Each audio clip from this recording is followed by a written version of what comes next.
Lionel, is that you? There, I think I got it.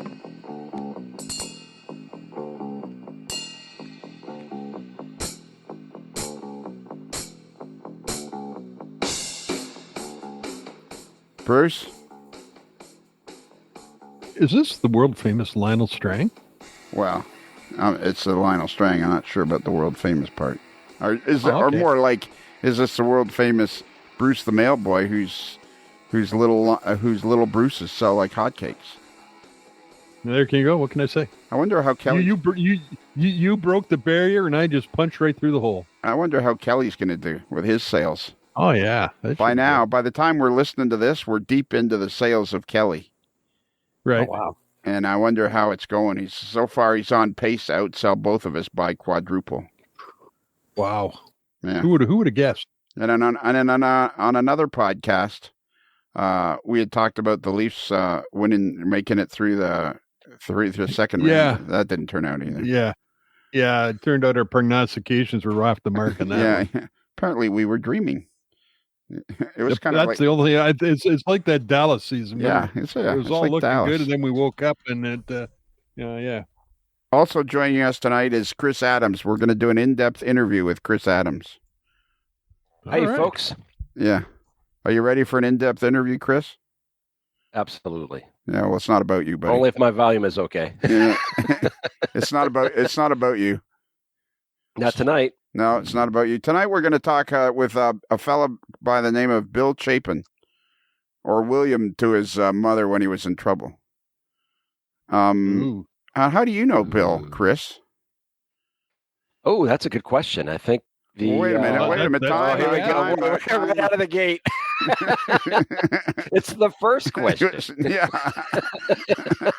Apparently you're not expecting much tonight because you have to rate them already.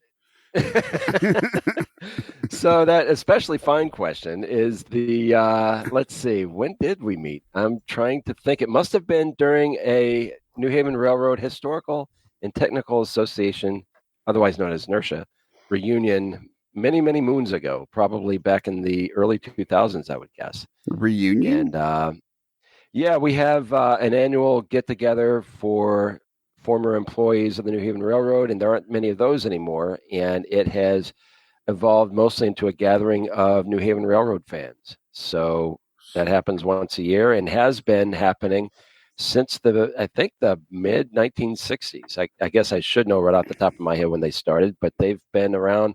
I think they're reputed to be the oldest Railroad Historical Society in existence, and we have been having reunions for, I don't know, I think maybe close to 60 years. Really? You never told us this before. I had to save something for later. Can't give it all to you. So what is the effort? What does NYNH&amp stand for? New Haven Railroad Historical and Technical Association. New Haven. How do you Railroad NYNH&amp. NHRHTA. Yeah, and how do you? Okay, I'm going to look that up on Google and see if you could say it a little slower. Yep. NHRHTA.org, because they're organized. Okay. That will take you right to their website. Right. And so it says that can't be reached. Why can't it be reached? Or not, maybe. NHRA. Nope. NHRH. Oh, okay. I put it TA. All right. Just hang on a minute. This is you know what? This is maybe the earliest we've ever had elevator music. right after the first question. Yeah. Which was apparently a good one. When the test pattern comes up, technical difficulties, please stand by.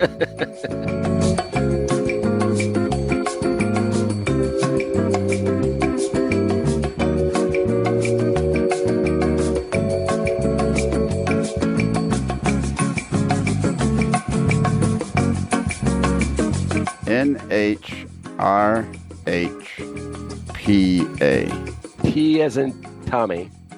T as in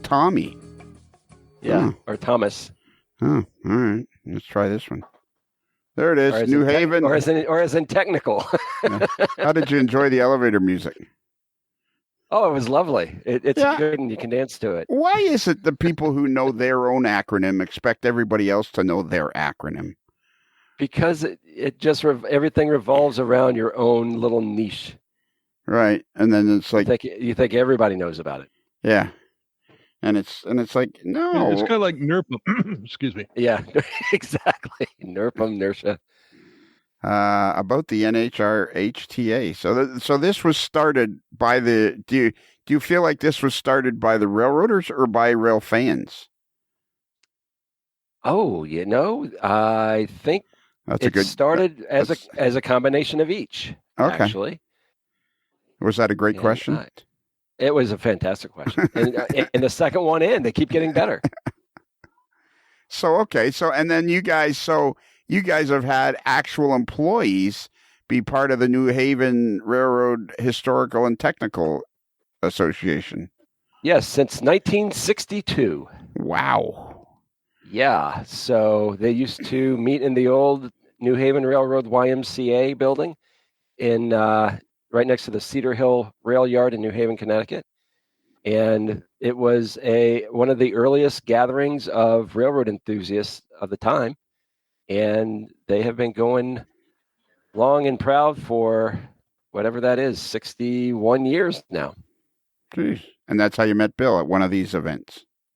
At one of these events, yeah. I don't remember which one. I know that he and I have been part of, it was, it started, we started a Yahoo group. It wasn't even called the Yahoo group back then. I forget. Well, actually, maybe it was a Yahoo group and then went to Groups.io.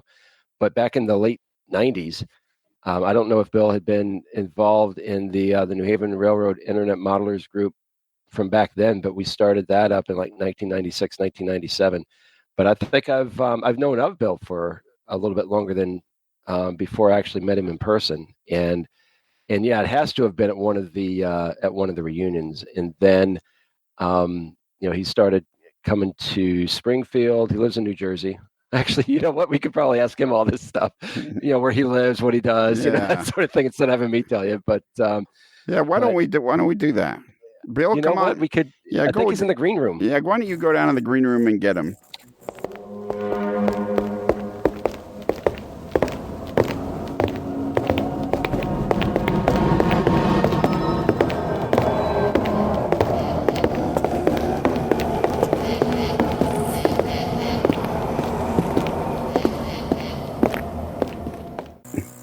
Bill? Hello? Am I in the right place? Just wandered in. You didn't even say bored, you didn't even say hey Bill or nothing, Chris. You just you were hey Bill. Hey, how you doing, Chris? What are you doing here? Hey, wow, look at you. For future reference. Lionel? Yeah. Yeah, can I ask a question? Yeah. Do you think Chris has ever listened or participated in one of these podcasts before? Never. I don't think I've ever co-interviewed before. I don't think he's ever listened. I don't think he's ever listened. Then obviously hasn't listened either to know what the shtick is. Yeah, I know. Yeah. There's just silence. Hey, how you doing? Yeah, go get Bill. So when your wife says to you, Chris, go out to the garage and get the broom, do you just stand there stone-faced and don't do anything? Actually, sometimes I do. It's like, wait, what? Does Rapido Trains, your fast track to model railroading fun? Wow. Okay. See, now I don't feel so bad. Thanks, Bruce. Oh, sorry. Hey, Bruce, have you ever listened to the sponsor before? No, I haven't. because you caught me off guard. Because usually I get the heads up if it's sponsored or not. Well, this is eventually, Bruce, after years and years, like another 8 years, I'm guessing you'll realize that. I guess I didn't say it was an episode, but it's somebody we've never had on the podcast before, and that usually turns into an episode. Yeah, okay. And that's a Monday broadcast. That's a Monday broadcast, which are sponsored by Rapido Trains. Your fast track to model railroading fun. Rapido Trains, your fast track to model railroading fun. I love that jingle. Those jingles are cool. I like you know what I found myself? I know what I found myself doing the other day in the shower was singing one of them. Could be N. You were Could be H-O. Your fast track is a They do have a repeat-o. pretty catchy tune. I know. And then there's the other one too. It's all Tom Jacobs' fault. It is really, yeah. And then he's not here, we David, can blame him. Yeah. then David Hyde jumped on the bandwagon and he took over. And Polished it up and made an epic Oh, out yeah. of it. yeah, I wonder if either of them are getting like those Residuals. 33-cent residual checks. That's what I should send them. Each time I play it, I should give them a penny. There you go. There you go. That'd be fun, actually. If somebody would like to count that up, I'll be happy to do it. So anyways, where were we? Okay, so New Haven was kind of like Rapido Train's jump-off point for making American prototype stuff, wasn't it? Yeah, they got into the New Haven stuff very early. Yeah. And In fact, they're still in it, and they're still taking all my money. so do you, You know all that arm twisting. yeah, exactly. You come out with a great new products. Rapido, a must-have. Ouch. Yeah.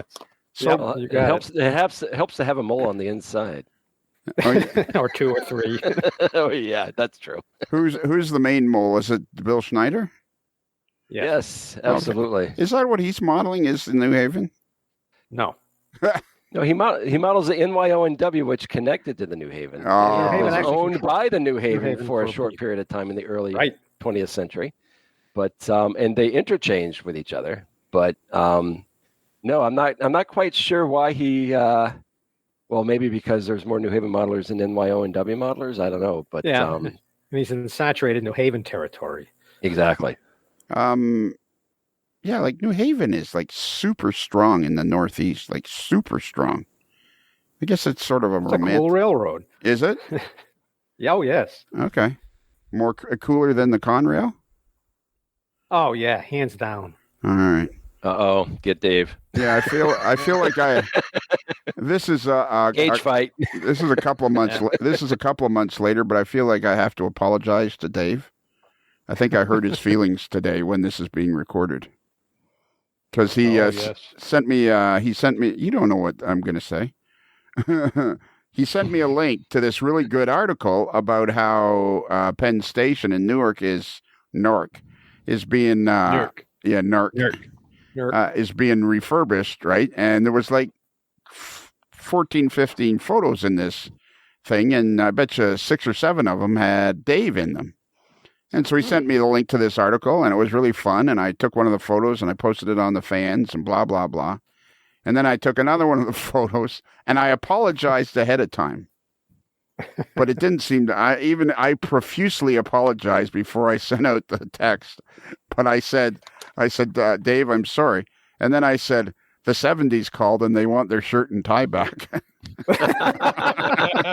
Yeah, it's very appropriate. That was kind of, Was it a short sleeve shirt and a pocket protector? no. No, it was That was style. kind of like an orangey plaid thing. Oh dear. Yeah, it was 70s. Yeah, I just felt bad that I said it. But then I thought to myself, you know what? No, you didn't. Yeah, I didn't You said this is brilliant, is what you were saying to yourself. Well, I was at the office. He was just jealous. I was at the office and I was laughing at myself how funny it was. And then I thought, oh man, I got to tell Dave this. And I thought, this is pretty, the guy's proud of this article. And then I'm like, but I sent it anyways because it's Dave.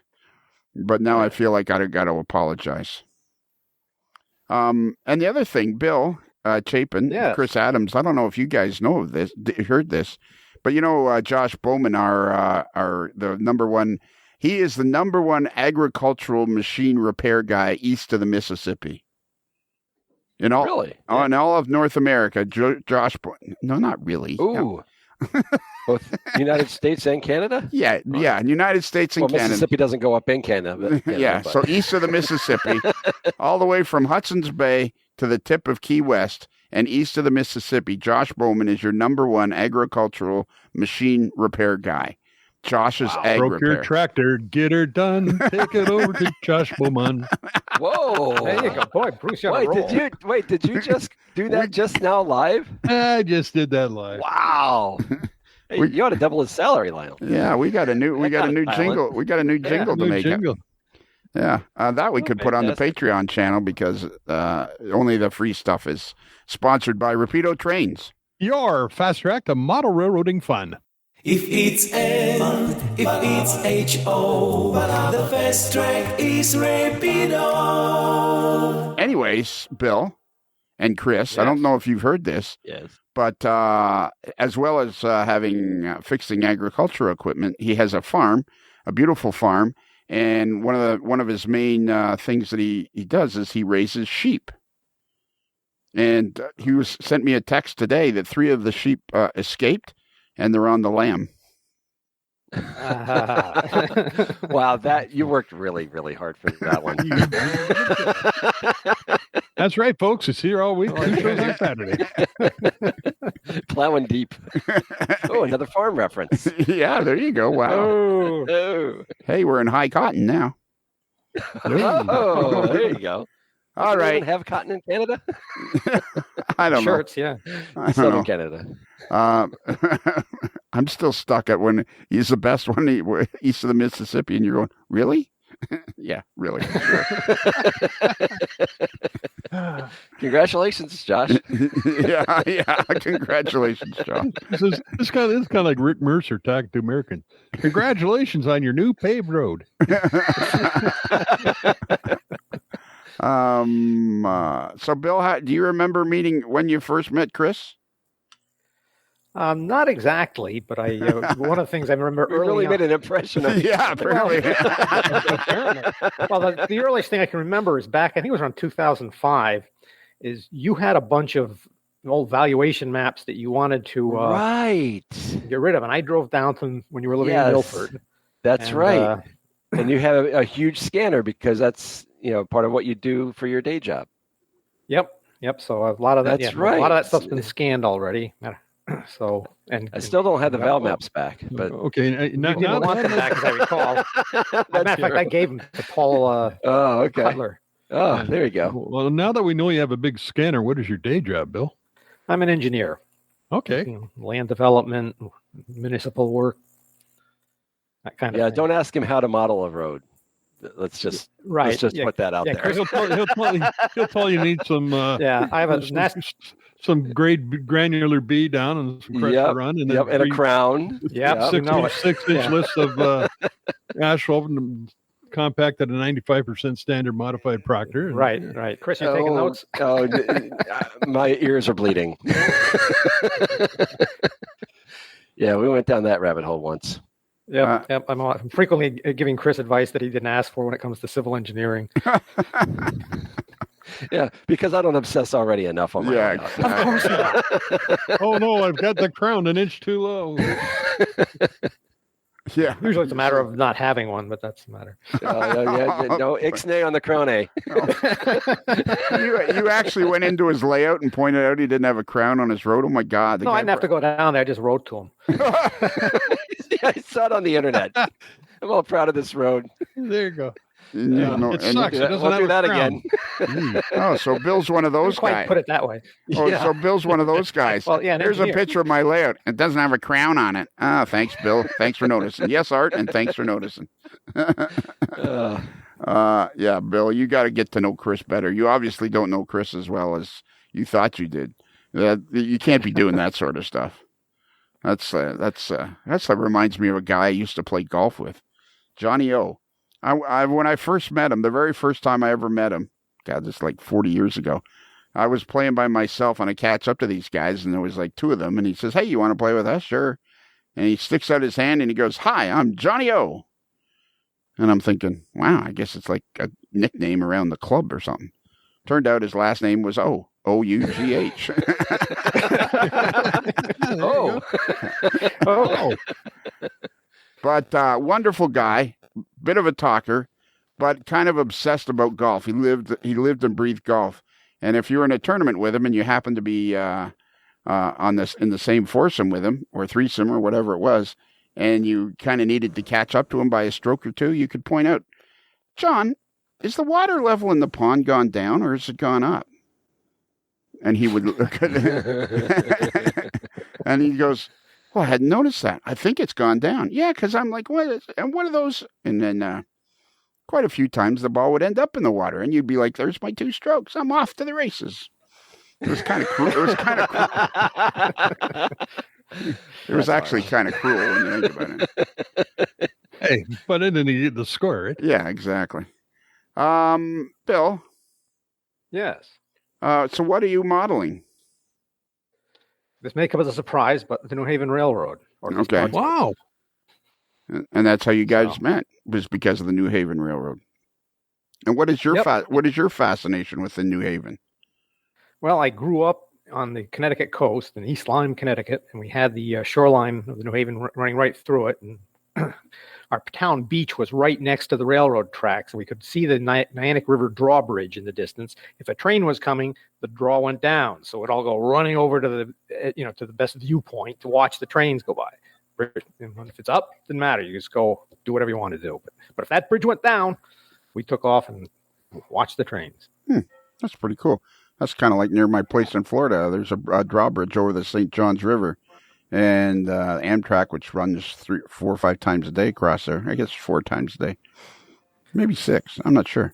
But anyways, when the bridge is down, oftentimes I'll be coming back from the grocery store, and I'll just hang a hard left and go park by the bridge and wait for the train to come by because the bridge is down. Yeah. Yep. Except then sometimes you get there and the bridge is going up. So you can or missed it by that much. Yeah. Or they just have the infinite long red signal for the train, and yeah, exactly. They're waiting.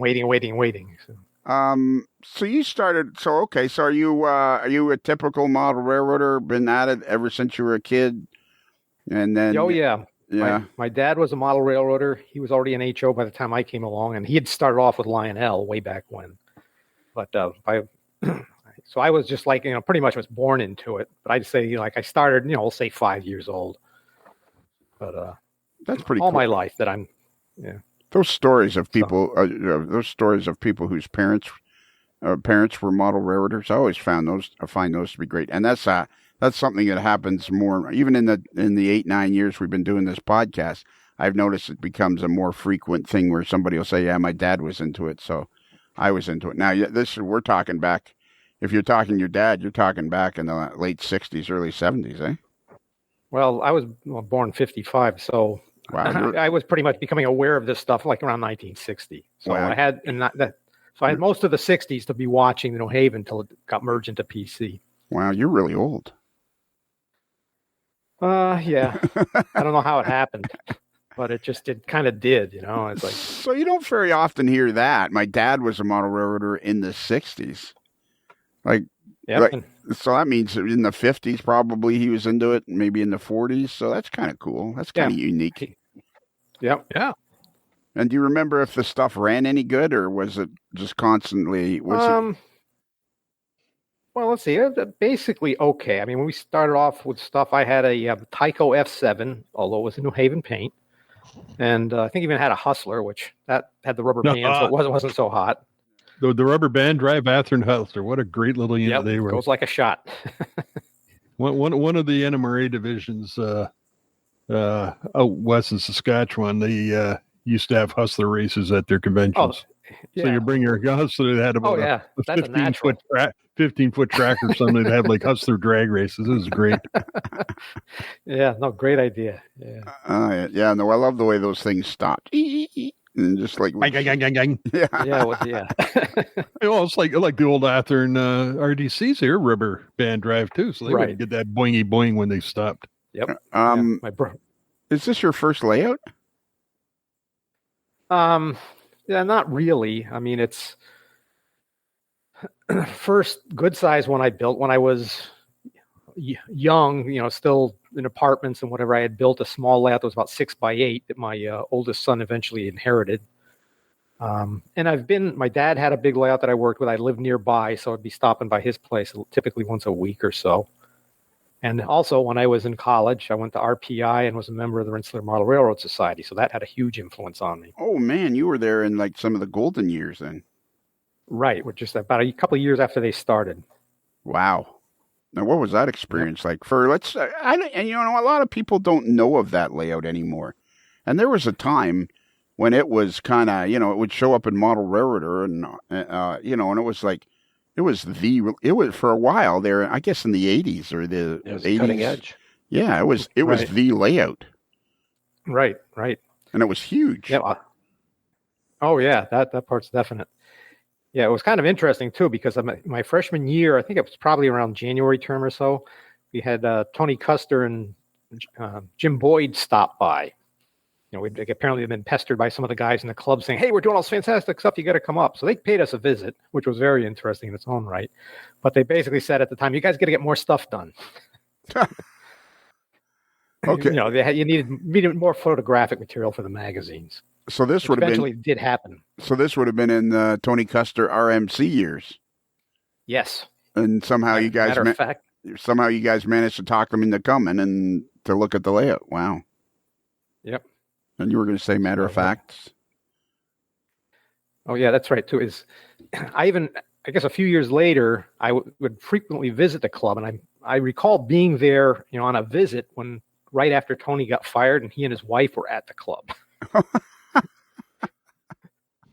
I always thought it was strange that his wife was still working for them after that, but it is what it is. Did he get fired, or was he? I didn't realize he got fired. I didn't realize. That's what I thought. I mean, I may have that slightly wrong, but I think that was kind of it. I guess Tony should have put the layout in the magazine to begin with. Yeah, our layout had nothing to do with that. If anything, it probably helped get him in more trouble.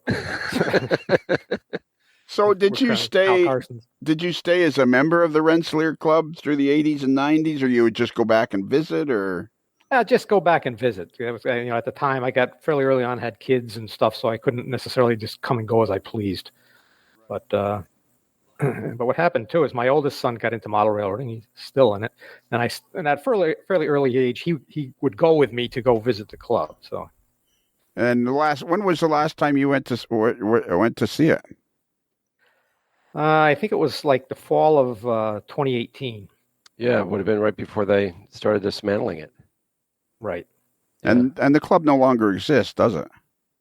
Well, the club exists. The model railroad is kind of sort of stored. I think what they did is they had it, in quotes, professionally dismantled and boxed up and made transportable in small pieces. Apparently, they had taken it to some sort of a storage facility, and then there was a big deal about where to go and all that. And they did find a building. It was in the basement of a fairly recent medical building where the basement wasn't usable for any offices or anything. There's no windows or anything like that, but it was a huge space. And my understanding is that the pieces all got delivered there, and since then, nothing much has happened. And then there's a whole bunch of politics within the school about what is and is not happening. But there's still a student organization that is active. How do you spell Rensselaer? I don't. Now, RENSSELAER. Yeah, could you say that's one thing you have to learn. Can you say it faster? It's pronounced inertia. Yeah, no kidding. Yeah. Could you say it faster? I mean, seriously, that would be a big help. Okay, you ready? No, just RENS. Yeah, I got SEL. Yeah, this is time. 2 S's. That's the trick. You got to know those 2 S's. All you got to do is put in Rensselaer model, and Railroad Society comes up. And if you click on that, it's a union RPI EDU. I think you're best off. Your best is just to type in Rensselaer Model Railroad Club, and it will come up. And there's the Rensselaer Model Railroad Society. Wow. And I guess this is a club. This isn't really the main page for these guys. This just tells you a little bit something about it. Well, there's a Facebook page. Hang on. NEB&W Facebook page. So that's what you need to look for is NEB&W and W. And there's a post as recent as May the 14th, which would be just a few days ago from when we're recording this. Okay, so it's active. At least there's somebody is doing something on the Facebook page. Right. If we were going to interview somebody about the Rensselaer Club, who would it be? Let's see. I'm trying to figure John Nerick? John Nerick? John Nerick used to be the one, but he got sort of, pardon the pun, railroaded out. Yeah, got himself fired. Yeah. So he's probably not the guy to talk to then. Well, he's going to have the most information on the history of it and all. And no, he was involved. Well, I understand that, but if he got fired, I don't really want to get into a whole thing where he, 30 minutes in and he just kind of goes off the rails. And no, but that was more from the from RPI. I think he's still building models and stuff for the eventual reopening of the layout. Yeah, you got to understand that club for him is his child. Right. I understand that. I remember that name. Yeah. So he's still part of the club. He's just not. He got tossed from. Well, he was officially banned by the then president of the school, with whom he had a kind of a feud going on. He's the guy to talk to, but he was officially banned from the school. It depends. If you want to talk about the current day politics, probably not. But if you want to know about the club itself, the layout and everything, he was there through the layout being dismantled. Right. And then some. Why don't you contact him and see if he's bitter, and then if he's not, then I'll get in there. Yeah. Well, I don't think it's the club the club and layout is not the problem. It's the administration, right? The former administration now. I wonder what he did to get banned from the grounds. Academic politics, but the layout itself, I think, certainly the history of the layout, right from the very beginning, John, along with I think Jeff English, do I have that name right? Yeah, Jeff English was one of the early guys. Yeah, they had Lionel. You'll recall back in the late 70s, right through the mid-late 80s, they would have a lot of articles, paint shop articles, in Model Railroader, and all based on the NEB&W, which, to my mind, other than the V&O, was really my first exposure to an intentionally prototype-based model railroad. Right. And so it has a tremendous history, and John would be the one. I can't think of another one to talk to that would have the background and the history, and he may not know as much as to what the future holds. I think that's still kind of a big question mark, but certainly up through and including when it was dismantled and needed to get out of the student union building at RPI. I mean, he'd definitely be the guy to talk to about that. And it's one of those iconic model railroads that we think of. I think of it right up there with the V&O and the Allegheny Midland and these other railroads that were really their own transportation systems. And you could almost make the mistake of believing they were real. Well, for sure. Yes. Yeah, well, for sure. And really the problem is, you talk to a lot of model railroaders that are, say, under the age of 30. They probably don't even know what the V&O is. I don't remember. Right. I don't remember specifically who it was, but sometime in the last 6 months, I was having a discussion with somebody. I don't even think it was on the podcast. Maybe it was. I don't remember. But I had mentioned the V&O, and they had no idea what I was talking about. And I'm thinking it would be, with the NEB&W, which was an absolutely fantastic model railroad. Like I say, the pages, whether there's going to be an article about it, it was one of those model railroads that just made you drool and go back down to the basement and try to somehow recreate this magic, Yep. And you hopelessly try to recreate the magic that the NEB&W was. Yeah, and I remember at one time on their website, they had sort of like a members only or a paid up area where you could get all sorts of information on building and weathering and tuning up cars. They created some 3-ring binders too, which are fairly highly sought after, where they got into all the details of what colors were stop signs in the 40s, what colors were mailboxes, what were the curb heights, not to segue into crowns on roads again, but remember RPI is an engineering school, right? So part of the railroad, and Bill can attest to this, part of the railroad wasn't quote unquote just a model railroad. It was a way of teaching architecture. It was a way of teaching engineering. It's a way of teaching all sorts of hands-on things in miniature that these guys would be doing on building bridges. How are these going to be engineered? So, I mean, I'd be curious to hear how a trained engineer actually goes about making a layout, because talk about being the ultimate left brain versus right brain. I don't see a lot of artistry yet whenever I look at his bench work. We'll just put it that way. It's very, very left brain. If you guys have seen Bill's Facebook posts, that bench work is highly engineered. It's a thing of beauty. It really is. Coming from another engineer, it's a thing of beauty. Well, let me put it. Here's what I first noticed, Chris, about Bill's bench work. The legs don't have blocks of wood holding them up. Hey, engineers know a little bit of something. It still works. The proof is in whether it works. Yeah, well, that's another kind of doesn't have to be pretty. Yeah, that's the what do they call that? Field engineering for where you end up with something like that. Whatever Thank works. You, Bill. Yes. Thank you, Bill. I was hoping it would have a term. Yep. Actually, I am looking at pictures now on Chris's Facebook page, the New England in the fall of 1942 or whatever it's called. The Valley Local in the fall of such and such. And you know what? Bill's right. If you just had a crown on those roads, it would really sell it. Yeah, it would really pop. Yeah. Thanks. And if we really wanted to get into it, get some of the older roads with heavy traffic, you'd get a little bit of grooving in the pavement there, in the wheel tracks where there you go. Yeah, a little bit of 60 grit sandpaper, Yeah, there you go. just grind my progress to a screeching halt. Thanks. Anytime. So what size of a space, Bill, are you building your railroad in? It's fairly large. I'd say, I guess one dimension's about 35 feet and the other is kind of an average about 40. 35 by 40? Yeah. And how many decks, Bill? Only 3. Oh, is that all?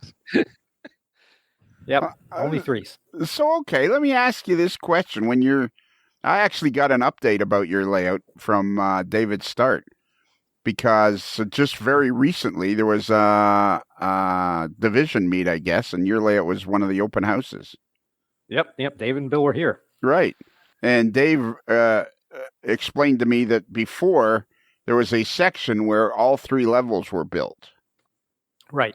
And now the lower level seems to has got it's much more extensive, what you've done with the lower level. Yes, a lot more extensive. Yeah, and this I have to credit to Jim Homoki. He was over looking at it and he says, Bill, you've got to build something so you can operate. So I said, he's right. So this latest push I've been making will get me to a point where I can have a decent operating session. The traffic flow and everything will make sense. There'll be the 2 primary locals that have everything that they would normally service, available. So it just works out as a good operating session. And that's just, from my point of view, that's just a part of the layout, but it's a start. If I can have that operating, that's great. And then I can work on other stuff as I go along. But I wanted to get to where I can operate. So what possesses a guy in a 35 by 40 foot basement to build a tri-level layout? Megalomania, I think. Now, part of it is the influence of being at the RPI layout. Okay. Plus, just the overall scheme there. Plus the kind of the advent since then of going with multi-deck, and you're trying to get a lot of people, like in Tony Custer's case, he is going for a main line that's long, and I think this is like kind of continuous as you go through all the levels. As a New Haven modeler, it's a little different. It's not so much that the length that you're trying to get is there are branch lines to everywhere. And exactly. Yeah, part of it is I had lived a couple of years in Danbury, Connecticut, which is an interesting place because that was one of the places they actually had an electric line that came up to it. You had the heavy Cedar Hill, Maybrook main line going through, plus you had the Berkshire line, which had a both combination of freight and some passenger.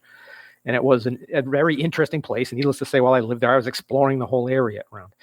And one of the problems with the Maybrook line is there's not that much other than the trains going to and from Maybrook and Cedar Hill. There's not that much local service. But I like I like that part of it, but I like other stuff too. So what I did is I said I would basically have 3 layouts stacked up, and that they would all be tied together in a logical fashion. And that would give, to me, a wide variety of operation possibilities.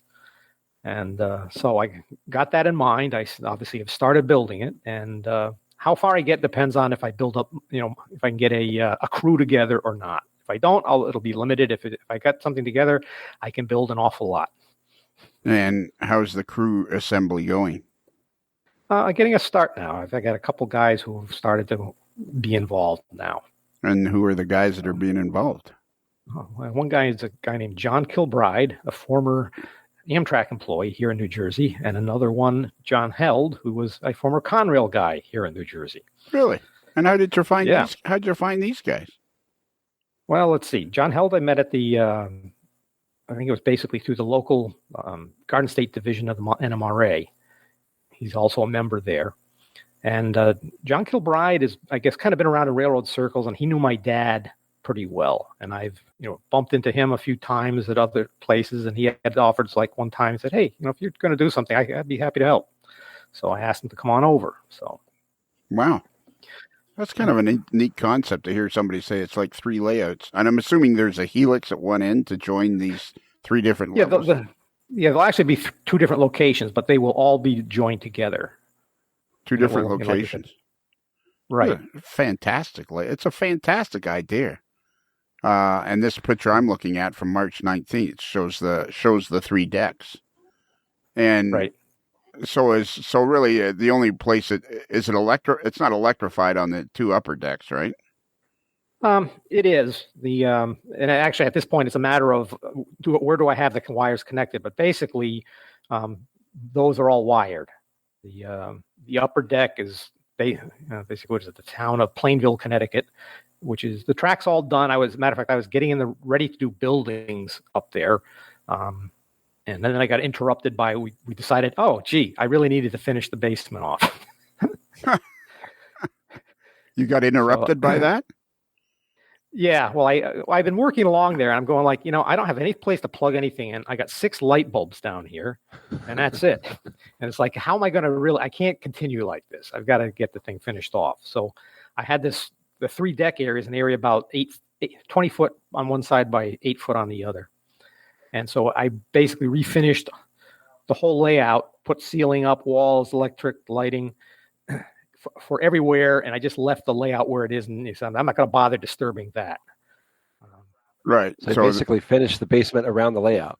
Yeah. I mean, the layout is such a small part of it compared to the rest of the basement. Yeah. The bottom line is now there's lighting everywhere, and you can see, like you've always said, having a nice, bright, cheerful, finished off area is good. No question about it. What is it about model railroaders that are so possessed to get something started? What is it about this hobby? I am possessed now about trying to figure out what it is about this hobby. Who was I talking to? I don't know. I think I was talking to Tom Jacobs or the Queso Cowboy or somebody. They're the same person, actually. Really? There you go. It's just that you can tell he's the Queso Cowboy when he has his sombrero on. Right. There you go. It's like Super Clark Kent going into the phone booth when he comes out. Yeah, exactly. What was I going to say? Oh yeah, it's like but when it gets into your bones, however model railroading and rail fanning gets into your bones, once it's in, you cannot get it out. Like it just. Yeah, I don't think I could ever. Yeah, and I'm obsessed with trying to understand why that is. What is it about the hobby and everything that once it gets in, because they always have the discussion about, is the hobby growing? And I'm like, are you kidding me? It's growing like wildfire, because every person that touches it, every fifth person that comes in contact with it, or even if you go every 10th person that comes in contact with it, it gets into their blood and into their bones, and they can't get it out. It's they're deeply infected, and it's contagious. Yeah, yes, it is. Exactly. It is hereditary. Yeah, and in your case, but it gets in your genes. In your case, you got 3 generations: your dad, yourself, and your son. Yep. And what is your son doing? What kind of modeling is he doing? 1-to-1 mostly lately. He's the chief mechanical officer at the Danbury Railroad Museum. So really? He likes to play with the 1-to-1 stuff. He's a chief mechanical officer at the Danbury Railroad Museum. Right. Is that what you just said? Yeah, that's what I said. Wow. So he's playing around with, he's got an RS1 there and SW8, and basically he has to worry about winterizing them at the winter and getting them back and operating every spring, and all the other things that go along with that. So could you get me a ride on the RS1? For a price. For a price? I don't know that I've got any pull, but have you ever been able to get a ride on the RS1? Actually, I have not. I visited the museum, but I've never, been on any ride. He clearly hasn't ponied up yet. Yeah. There's museums and railroad museums everywhere. Yeah. It's bizarre how big this, like it's, man, we got to figure out, we should start a podcast or something and try to get people to listen. Yeah. There's an idea. Yeah. Chris, Chris, have you... seriously. Go ahead. We should seriously give it a thought, Yeah, I should. Chris, have you ever been over to Bill's house? I have a couple times. Once, many years ago, when he was first starting on the layout, and then once actually this past summer on our way to Comstock. I took the train down from Saybrook down to New Brunswick. What town was that? That was New Brunswick. Yep. New Brunswick, New Jersey, and took the train down there. Bill picked me up at the station, went over to his place for a little bit and saw his progress, which was amazing. And then we went to Comstock from there and had all the shenanigans associated with that. But seeing what he's doing, I get overwhelmed with what I've done on just one level in a basement that's probably less than half the size. And then I see what he's doing. My brain just melts. I mean, it's really impressive. He's one of the lines that he's modeling is the Berkshire line, and that's the line that goes from Danbury, Connecticut, north through the northwestern part of the state, up to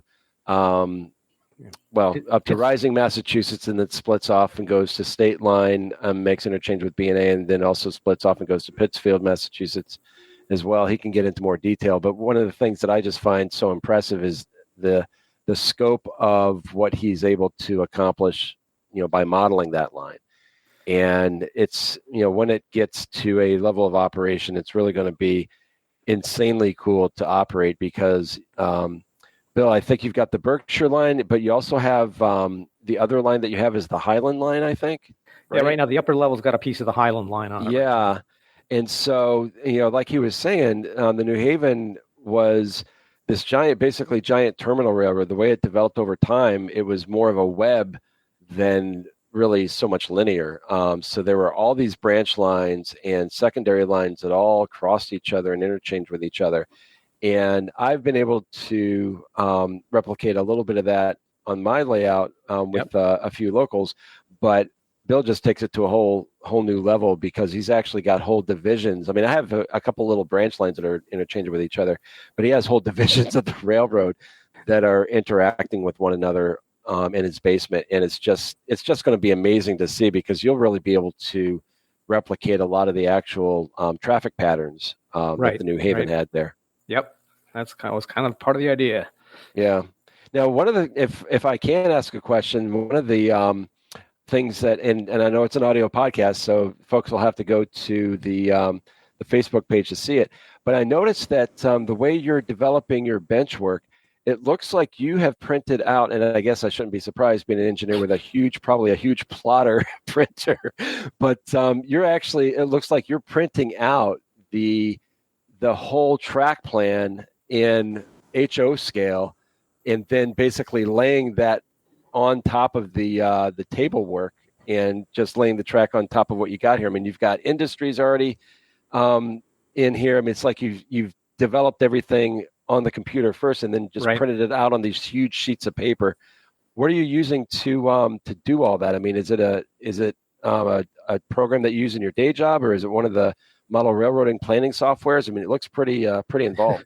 Yeah, well, I use AutoCAD at work, and recently when I with COVID, about 3 months after that, I got laid off from the job that I had, both because the work all dried up. And so I was out of work for either that, either that, or you're spending all your time printing out model railroad plans. No, you don't have to do it too often. But just once really long. Yeah, actually, what was really funny is with that job, I printed out, I think it was about 32 linear feet worth of model railroad layout on March 13th. The next day, we got the call, which was a Saturday. Come in on Sunday, pick up your stuff. Everybody's going to work from home from now on. If I had not printed that out on that Friday, I would not have been able to print it out unless I went to like a private, print shop or something. Wow. So, dumb luck. Really lucky. Right on the eve of COVID, you had 32 feet of layout printed. Yeah, but it's what's interesting is that I went and got a free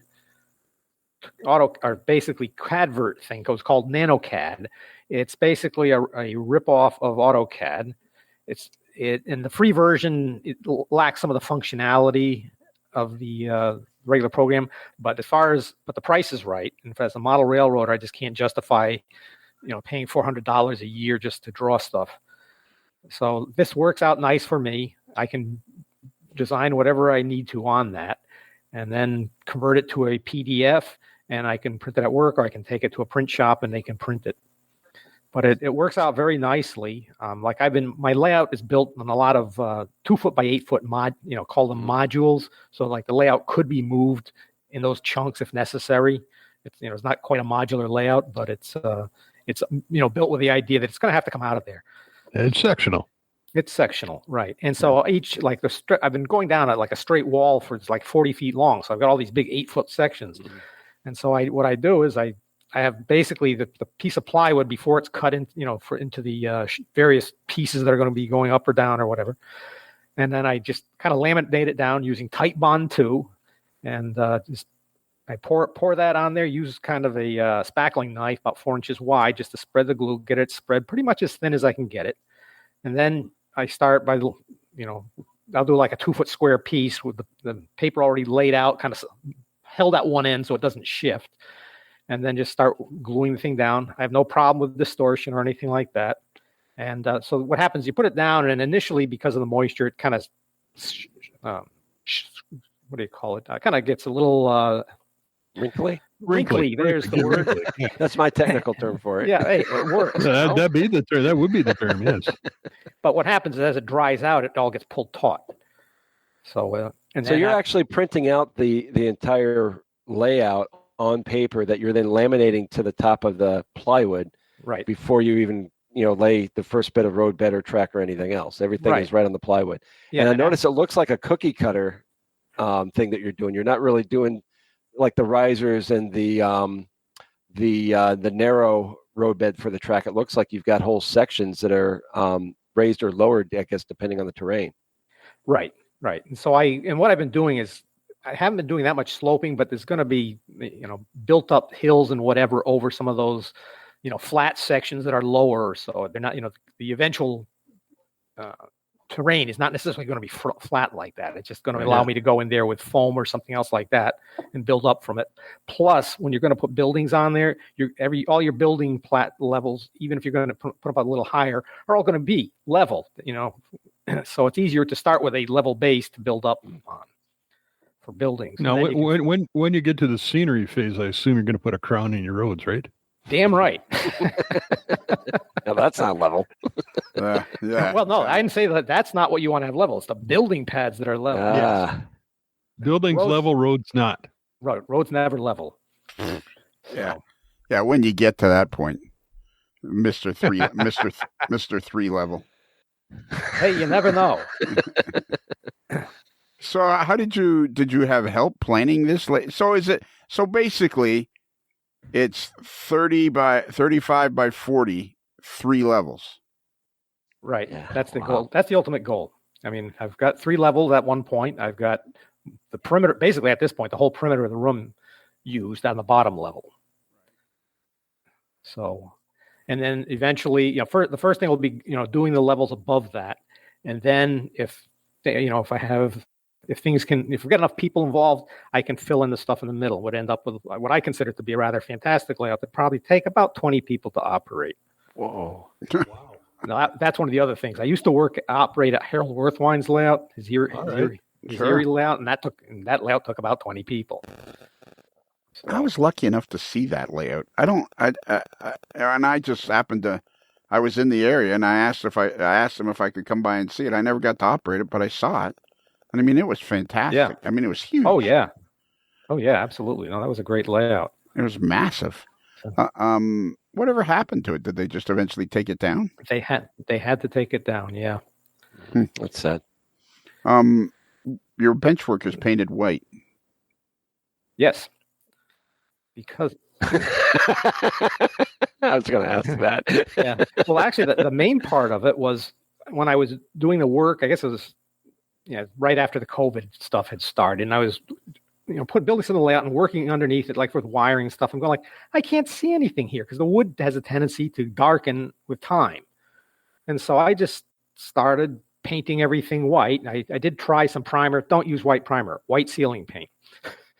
Just so you can see, you bring a light down there, the white will reflect all the light, and you'll be able to see what on earth you're doing.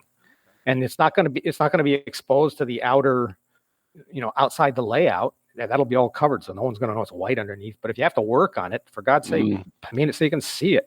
That's a good idea. Plus, I think it's just a good idea to paint this stuff and put paint on the wood anyway. That's something, Chris, you might want to consider, going back and painting all your benchwork white. Yeah. Go ahead. Because I actually did go back. I'll just add more light under the layout. Yeah.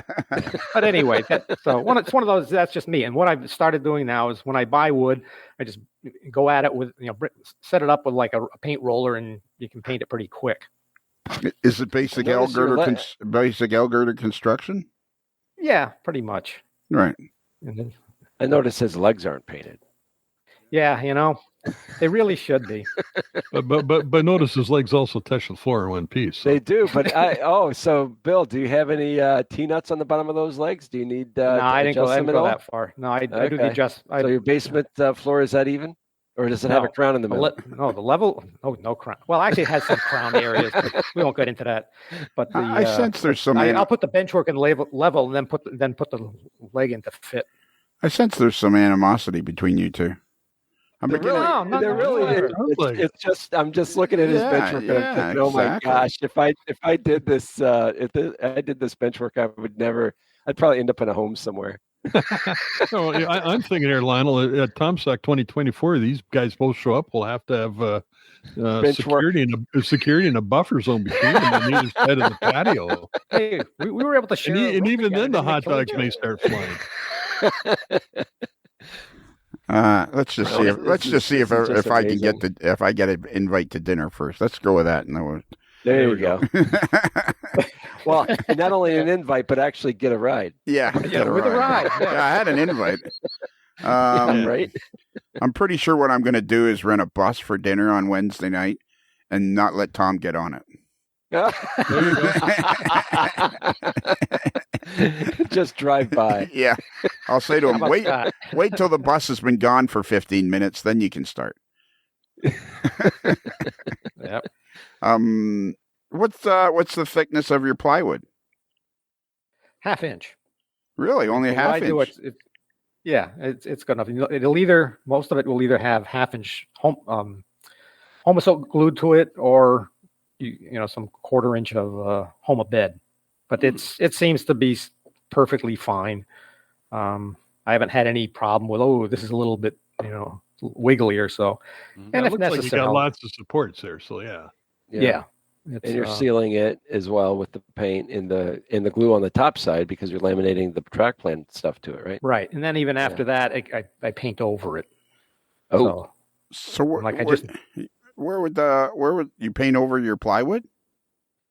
Yeah, I do both. Well, I do the Homosoak mostly to seal it, and then I have also been doing painting over the plywood. Because the choice is, if you haven't painted it, you got the plywood Pacific. If you do paint it with like a white primer or something like that, you got the winter snow that gets a bit much. So I've gone to doing what I call colorizing. Huh. And since I put the paper down and everything's laid out, where the roads are, where the streams are, what's wooded, what's not, it's easy to take like some typically, leftover paints from other stuff, latex, and then just kind of give it a colorizing so you can visualize what's happening. Oh, it's almost like a giant coloring book, and you're just kind of coloring everything in what it's going to be. Yeah, and it doesn't take very much time. It looks better than... That's kind of cool. It actually does look pretty good. There's a picture here on May the 9th of it. Yeah, I need to find it. Yeah, find that. And it actually does look pretty cool, actually. I was going to make fun of it, and then I found the picture. And it actually does look pretty cool. One of my thoughts, too, is part of the thing is it forces you to think about what every square inch is going to be. Right. And it also allows anybody who comes there, especially if they're going to work on it, to get an idea of what's supposed to be happening there. Is there going to be a building? Is it going to be wooded? Is it going to be a field? Is it going to be a street? It's like a one-dimensional mock-up, right? I mean, you get an idea of what's there for operations and everything else too. Yeah, and that would be the thing that I'd follow up with would be mocking up the buildings. You've got the footprints already down there. Just plop them in, and which is I've discovered when I did the upper level that's a critical step because you start to realize that the massing of the buildings isn't quite right. Now you got to move things around a little bit, so it's worthwhile doing. That's pretty cool. Yeah. Okay, so there's a removable section over the sump pump. Oh yeah, I have to be able to get at that. And are you going to have curved fascia? Yeah. Let's see. What do I? The answer is yes. Yeah, come on. It'll probably have some kind of fascia. It may not be curved, but what other kind of fascia is there other than curved fascia? Come on. You can't have those after all this. Yeah, I know, eh? Like earth to anybody. I've got a mixture of stuff. I've got some curved fascia out there that is I noticed on your fascia in that photo where there's the 3 levels, like some of the fascia is like on the lower level, like it's one piece is higher than the next piece, and right, because they're put in for kind of like maximum height, and they're all going to be trimmed down. So like if you have a hill in the middle, it's got to be the height of the hill in the middle. On the ends, it'll probably be more typically. It's probably going to be about 6 inches of, which is the typical stuff that's out there. Now that's thinking. You don't have to go back and try and add masonite on top of your fascia. Right. This was one of those prior planning prevents. Yeah. Now that's thinking. And so, what's something? What's the height of the lower level? From the floor? No, from the ceiling. From the second floor ceiling. Well, that was rude. That was rude. That was rude, and I apologize. So anyway, it's about 29 inches. It's desktop level. Okay. Except for like where the state line yard is, that's a little lower. There's no wonder some people... Actually, Lionel, you joke, but sometimes it's better to measure from the ceiling. Actually, because that'll be sometimes more level than the basement floor. You're right. Yes. You're right. You actually, you have to very much pay attention to that because the basement floor does vary in many houses. Right. Uncle Dave's floor changes height by 6 inches from one end to the other. I'm still feeling bad about that. The 70s called and they want their shirt and tie back. You're chuckling to yourself. You know it. I'm sure you got over it. I don't think so. He seems pretty pissed right now. I can just... No, that was just in that photo. You know how you can tell when you text with somebody a lot? And you're like, that was the wrong thing to say. Because somehow all of a sudden he's ghosting you. Yeah, like the rhythm is broken and you're thinking, why isn't he replying, And like, well, quite frankly, you may have missed the fact that it may have been 70s day at the office and he was dressed appropriately. It's a heritage outfit. There you go. Yeah, there you go. Like a heritage paint scheme. Yeah, it goes with that GP40P they have painted C&J. Yeah, except in that case, it would have been on purpose and he would have been able to laugh it off. And by now he would have. By now he would have replied. By now he would have replied with a smiley face or something. But that's kind of the. Go ahead. I was going to say, quite frankly, if you didn't make that comment, he should be worried about you.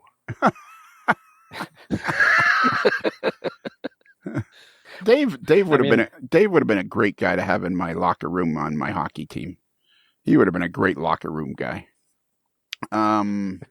So what is the level of the bottom? First off, see if you can answer this question, Bill. This is gonna sound partly rude, partly inadequate. What are you laughing at? What are you, nuts? What are you laughing at? No, I'm sorry. I should have been on mute. You're getting as bad as Kelly. He giggles away when I'm halfway through a question.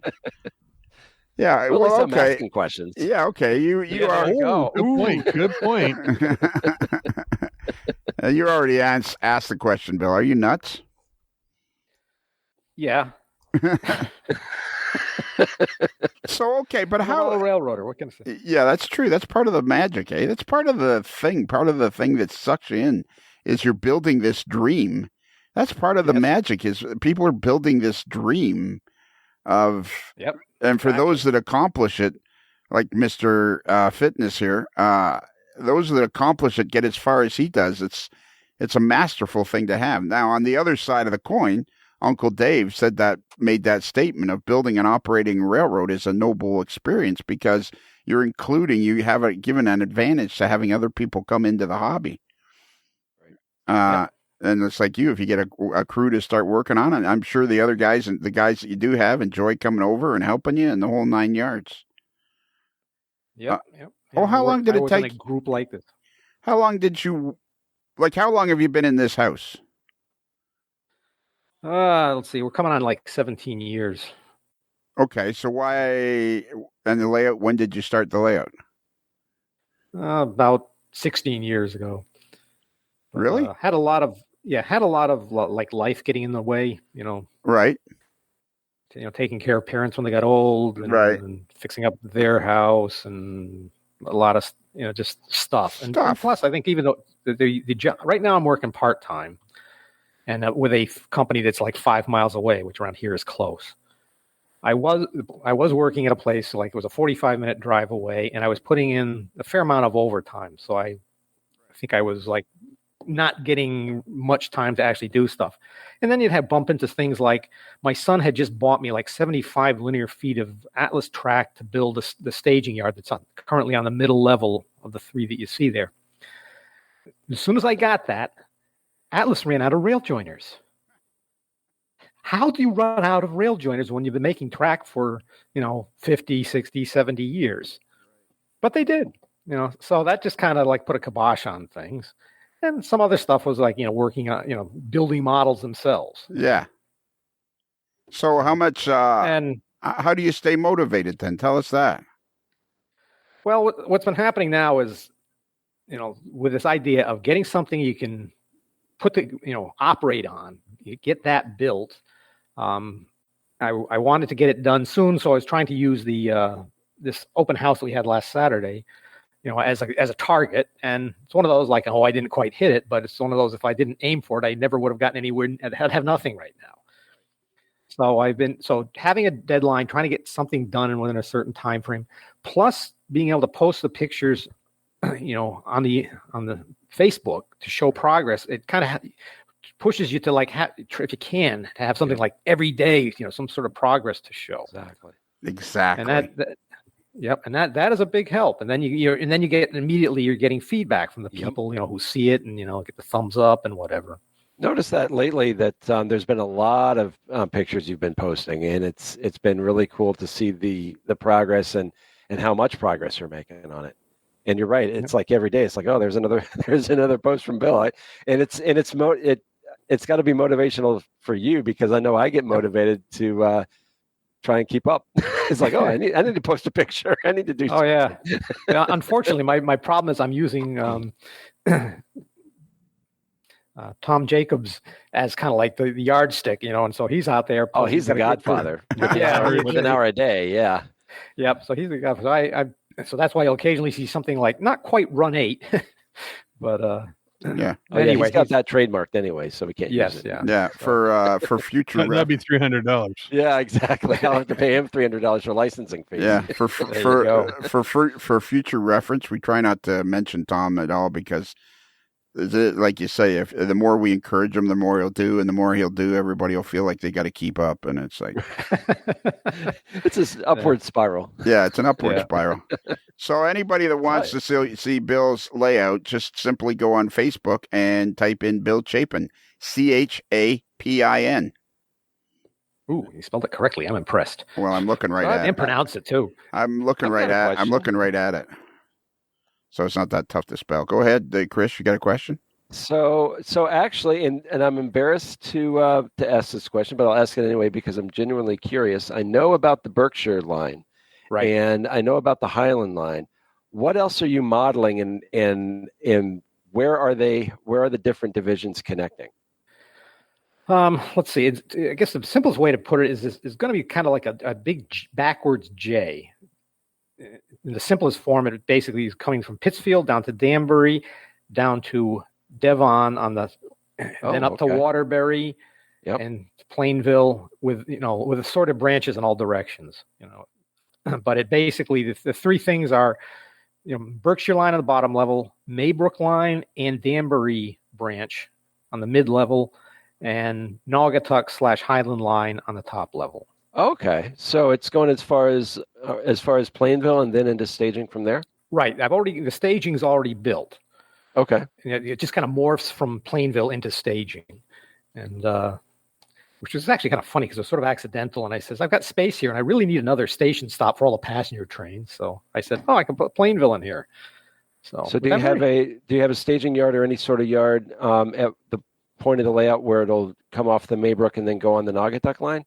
And I know this is a little bit of inside baseball for folks that aren't New Haven fans, but what Bill's doing is there's the Berkshire line and is its own division on the prototype. The Maybrook line is a huge division, was the main freight artery for the New Haven Railroad. The Naugatuck line was like the Berkshire line, kind of parallel to the Berkshire line, about 50 miles or 40 miles east, but was very heavily industrialized. And then the Highland line came off the Naugatuck line and was a major east-west line between Waterbury and Boston for a long time. And so I'm curious how those are all going to interact with one another, if there's a staging or anything that represents Cedar Hill. So you've got the stuff coming from Maybrook going into Cedar Hill. Right. Okay. Eventually, it'd be basically from basically if you go to Turkey Brook Yard in Devon, at the south end of that, you'd be hitting staging, which would be Bridgeport / New Haven staging. Wow. I think we're going to need a track plan at some point. Yeah. Me too. Is there some place where we can see one? Somewhere I've got a piece of paper which has a sketch of the whole thing on it, 8.5 by 11. Okay, so I don't need a plotter printer to print it out then. No, not at all. I just have to find it. So you planned a 3-level layout on an 8.5 by 11-inch piece of paper? Well, the concept, to get the do you not have a track plan? No. Well, then how do you make these? How do you make these gigantic paste in place track plans? I design those when the time comes. Like the stretch I'm doing now, it's about 50 feet of track. I designed that last September. Okay. And it's kind of neat too, because I sit down to design that. I've got basically a CAD drawing up. I've got Sanborn maps online. I've got valuation maps online. I've got Google Earth. Right, okay. And plus any photos that I've taken. So I'm sitting there. I got all this stuff, and it really goes together very nicely. And is this going to be an around the wall layout, or is there going to be peninsulas out into the?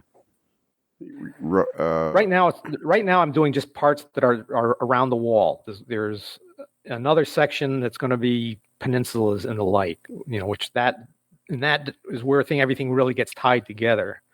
And although that's going to be kind of like the last stuff to get done. But you got no plan. No plan that I could build from. No. I thought he was an engineer. Yeah. No, well, my reason for the part. Well, I've done a little bit of experience in layout design. I don't know if you know Henry Freeman. Sure, I know Henry Freeman. Yeah.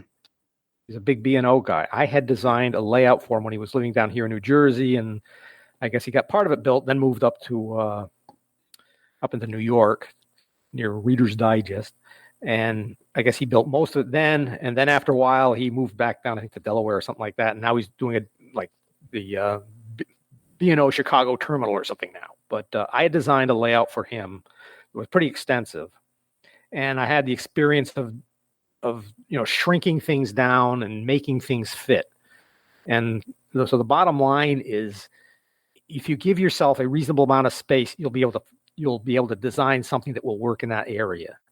And if I spent the time that it would take to design this whole thing before starting it, I'd never start it. All right. So, let's look at the other side of the coin. Then what if you don't have a reasonable amount of space and you want to have a model railroad? Well, obviously, if you have the smaller space, then it can cut two ways. One way is to design it carefully so you can fit things in exactly the way you want it. The average person, if they have a small space, is just going to wing it and see how the track fits together. All right. Well, your job then is to see what you can. You should design a railroad that's like 2 feet by 10 feet and see what you come up with. Oh, I've done some of that stuff. Have you? Yeah, I did one a while back. It was for doing a design for the a part of the New Haven. It was kind of New Haven and Northampton, north of the Boston and Albany in Massachusetts. 2 fairly short branches, but I designed it for like a 10-foot by 12-foot bedroom layout on like 3 levels or so. But, of course. Again with the 3 levels. Again with the 3 plus levels. I also did one. I also did one, which Chris, you might have a little appreciation for this. I did a brief small layout. I think it was about 8 foot long, maybe no more than 10, for Westfield. Oh, not Westfield. Yeah, not Westfield. Come on, Bill. Westerly. I knew I'd get it. Oh, yeah. Westerly. Okay. Yep. Yeah, you remember Westerly? Yeah. How could you? Oh, yeah. when the cops showed up. Yeah. Oh, is that where you were trying to take pictures of? It seems to me I remember a story. You were trying to take pictures of a tank or a refinery or something, or. Oh no! That was Debbie and I. This was when Bill and Mike Redden and I, on a Sunday of Springfield weekend, were doing some research, helping Mike Redden with some research for Westerly. Trying to get him to model the town of Westerly in Rhode Island, and we were down there by the tracks taking pictures and everything, and the cops got called on us. 3 middle-aged men walking around in pea coats, and apparently we looked suspicious in this fairly rough section of Westerly, and we look suspicious. So. Yeah. You were probably overdressed for the occasion. Oh, yeah, probably. More than likely, yes. No ties or anything, but still. Oh, yeah, it was flashing lights, the whole deal. It was. They didn't draw guns, but it was a little sketchy there for the first couple minutes. Yeah, that was kind of actually what's really funny though is that was probably one of the best days I had in my life, just running around that place with you guys, checking out all the what used to be there. It was pretty cool. There was still a lot of stuff still left there before they started tearing it out. So, have you been designing layouts for other people, Bill? I've done a little bit. Nothing on the order of Lance Mintime or anything. Right. So why? So why do people contact you? How do they know that they should get Bill Chapin to design a layout? I'm not quite sure. Henry knew it, or I guess I think I volunteered for Henry or something like that somehow, because I guess he was operating up at Harold Worthwine, so was I, and I think we just kind of got to talking. And I was interested in doing it. I liked what he was, what he's doing. Like he already had collected valuation maps and stuff like that, and he's trying to model a specific thing. So to me, that is very interesting. So what exactly are valuation maps? Those were this thing that the Interstate Commerce Commission set up for. Now, I maintain it was done for model railroaders, but they maintain it was done for evaluating the railroads and so they could determine what fair prices were to charge for freight shipment. But what's nice about it is, while they used it for that, these things are left over. And especially what's nice is when you get them from the vintage that are only edited up till or revised to the time period that you're modeling, it shows all the track arrangements there and a lot of the building arrangements. But the track arrangements is the best stuff. You can tell where there were yards, where you had double track main lines, where you had the businesses, all kinds of good stuff. And they did it for every railroad in the United States. Yeah, with those track ranges, they'd be a little more accurate than the fire insurance maps, would they? Yes. Right. Yeah, it's kind of, what happens is these are the ones for the track. The fire insurance maps are better for the buildings. So, especially if they're not railroad buildings. So can people still obtain valuation maps? Yeah, you can. A lot of this stuff is online now. Any idea where it might be? Where it might be? Like I've been going through for the valuation maps for New Haven, the University of Connecticut at Stores has them online, and I think tied in with those, I've also been able to find some of the stuff in Massachusetts as well. So that doesn't necessarily address everything, but I know one of the things is that I think the Library of Congress has got all this stuff. And I know years ago it was one of these deals where you had to go down there, and pay them to copy and go dig up stuff and all that. But I think they're starting to get caught up with the 21st century and put things online now. Using valuations. I'll ask about Ireland. Well, that doesn't seem to help. Railroad valuation maps. NARA catalog, National Archives. Let's click on that and see what happens. Here's now railroad valuation maps. 1915, circa 1915, circa 1920. So, I wonder how people find them. Here's a valuation map for the Chicago and Western Indiana Railroad. Wow. Yeah, they should have everything there. And the question is, how much of it have they scanned and got made available? So, but I think it's one of these things at this point. It's kind of like a variety of sources. Like years ago, I would be going to one of these New Haven Historical Society reunions, and there was a guy there selling valuation maps, and I was buying them. You get a cheap one for $5 or $6. If it had a lot of stuff on it, it might go for $30 or something. Right. Okay. I'm not exactly. Here's the system index map for something. That's not very.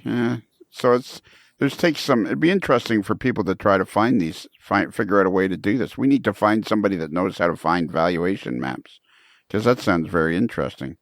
I'm not having any luck just off the top of just by typing in valuation maps. It seems somewhat confusing. But, yeah, well, we probably want to put railroad valuation maps, and that would be a... Well, yeah, it's coming up with all sorts of... Anyways, it seems... Let's find somebody that knows how to do it. How come you only have 159 people on your Facebook page? You need to make this a railroad Facebook page. You need to start a railroad Facebook page, not a Bill Chapin. Yeah, I do. Yeah, you do. You need to. Oh, yeah, I see you're online now. Are you working on it right now? No. Well, the green dot just showed up. So maybe you need to change it. Bill Chapin - whatever your railroad's called. What's your railroad called again? I'm calling it the Western Division of the New York, New Haven, and Hartford Railroad. Could you make it longer? Oh, in autumn 1948. Yeah, in autumn 1948. No, actually, well, that's you. That's much too easy and short for us to be able to figure out after looking at Chris's and Chris Aikens out west and Tom Jacobs. Yeah. You gotta almost max out that 256 characters, whatever you're allowed. Yeah, exactly. Yeah, Scott's a good influence for that one. Scott who? It'd be like an academic paper. You have this long. On the building of the New Haven Railroad, circa whatever, looking at the following lines in detail, something like that. Yeah, and that's the title. Yeah, exactly. Yeah, you got at least that Bill Chapin, Western New Haven or something. Yeah. Give people a chance even Western Division. Yeah, whatever. Or just change it all. Take your name out of there and change it all together. Bill Chapin, New Haven, Western Division, in 3 levels in the autumn of 19 whatever. 52. Perfect. 52. There you go. Yeah, see, there you go. You're not going to 3 lines. You're not another one of these autumn guys, are you? Well, think about it. I'm running this layout through the Berkshire Hills of Massachusetts. Why wouldn't I do autumn? Because it's going to be a lot harder to do the scenery. No, because you get nice colored trees. Okay, yeah. And they're plentiful. And that tend to be like a lot of maples kind of stuff. Where do we buy fall colored trees for HO Scenic Scale Express? Scenic Express has them. Yep. That seems like it would be very costly for a 3-level layout. The other guy, there's a guy in Europe who has a bunch of them too. Oh, Martin Weberg? Yeah.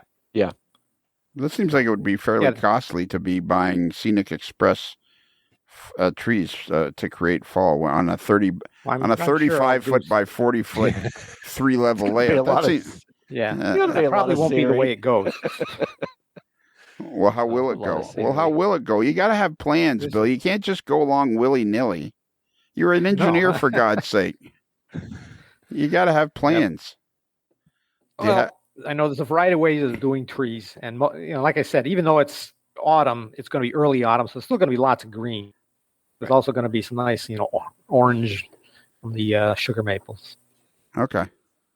And why? Okay, so that's why you decided on them. Why 1952? Well, actually, the reason for Autumn 52 is I happened to, years ago, come across all kinds of information put out by the New Haven Railroad. It's all dated because of the time change. September 28th, in this case, September 28th, 1952. And they have a locomotive assignments. They've got an employee timetable plus all the regular, public timetables. They have freight schedules. And one of the things they refer to as package schedules for handling the LCL stuff and all. And there's probably even more stuff. That's right, too. There's the passenger train assignments for all the passenger cars. So if you have a passenger train, you know what, not only which cars ran on it, but which cars on which day. Because during the week it changed. So anyway, I've got all this information that is incredibly helpful for understanding how the railroad operated. So and since I had it all for that time, plus it all goes nicely in that it allows me to go completely dieselized. I like steam. I got a bunch of steam, but I felt I was better off going with diesels in terms of operation and that kind of thing. I can backdate it and run some steam, but I like the idea of diesels. When I first got into modeling in New Haven, it was hard to come across anything that you could do that was other than a McGinnis paint job. So I kind of developed a strong yearning for anything that came before 1955 on the New Haven. And what's a McGinnis paint job? Red, white, and black with the big NH. And why is it called McGinnis? Named after the Patrick McGinnis, the president of the New Haven Railroad from April 54 to February of 56. He's the guy who came out with the new image paint job. Oh, okay. And that's what you see all over the place. Anything with that big NH on it. Oh, okay. And so the guy wasn't president for very long. No. Its own story. Why? What's that story? Give us the Coles Notes version there, Chris. You're a historian. Well, yeah. So, and Bill can fill in the details, but one of the cool things about 1952 is that Bill didn't mention, or maybe he hadn't gotten to it yet, was Buck Dumaine was the president, and he did a lot for the railroad, brought up morale. He presided over the steam to diesel, retiring the rest of the steam locomotives. He actually restored passenger service on some lines using Bud cars. Very popular among the employees, real popular president. And then, but I guess he wasn't, the stock wasn't performing as well as some of the stockholders thought that it should. Bill Main also did a lot of infrastructure improvements and whatnot. And there's this huge proxy fight. It gets into a little bit of the deep weeds, with financing and stuff like that. But Pete McGinnis ended up taking over. I'm sorry, Pat McGinnis ended up taking over the railroad in a proxy fight in April of '54, and it hit the front pages of the New York Times, Fortune magazine. It was kind of a big deal at the time, and he had all these grand promises. He was going to be running these lightweight trains. He was going to modernize the railroad. The new image scheme designed by Herbert Matter was going to, just transform this stodgy old New England railroad into, something of the future. And he was all show and no go in some respects. And he left the New Haven to go over to the Boston and Maine, where I think it was on the Boston and Maine where he was indicted. Yes. Is that right, Bill? Yeah.